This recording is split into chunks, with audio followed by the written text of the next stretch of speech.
عربستان سعودی تصمیم دارد سر از ماه ایول روزمره مقدار رکوردی 11 میلیون بارل یا خود بشکه نفت خام را به بازار برآورد. به احتمال زیاد زمان قبول این نقشه تصادفی نیست. خبرگزاری رویترز از قول منبع‌های قابل اعتماد خبر می‌دهد که پرزیدنت ایالات متحده آمریکا دونالد ترامپ از کشورهای عالم دعوت کرده است سر از ماه نوامبر واردات نفت خام از ایران را قطع نمایند. ایران که با صادرات 2.5 میلیون بارل نفت در روز سومین بزرگترین صادرکننده سازمان کشورهای صادرکننده نفت اوپک می باشد، اصرار می‌ورزد که دعوت ترامپ اساس ندارد. به گفته ایرانی‌ها، کشورهای وارد کننده امکان نخواهند داشت که در این مدت کوتاه سرچشمه نوی واردات پیدا کنند.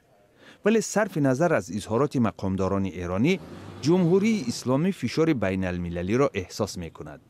بعد بیرونشوی ایالات متحده از سازش هسته‌ای با ایران، پول ملی جمهوری اسلامی قربش را گم کرده باعث اعتراضها در ایران شد. تا هنوز موقع گیری کشورها در رابطه با قطع خرید نفت ایرانی معلوم نیست. شرح خبرگزاری رویترز دو عامل را پیش می آورد. اولاً چین و اتحاد اروپا از سازش هسته‌ای با ایران بیرون نشدند و ثانیاً چین و اتحاد اروپا در حالت مناقشه اقتصادی با ایالات متحده آمریکا قرار دارند. در هر صورت خبرگزاری رویترز با تکیه به اطلاع از منبع‌های برایش با اعتماد نوشته است نوابسته به موقع اتحاد اروپا بعضی مؤسسه‌های کارکرد مواد سوخت به تدریج از خریدن نفت خام ایران دست می‌کشند.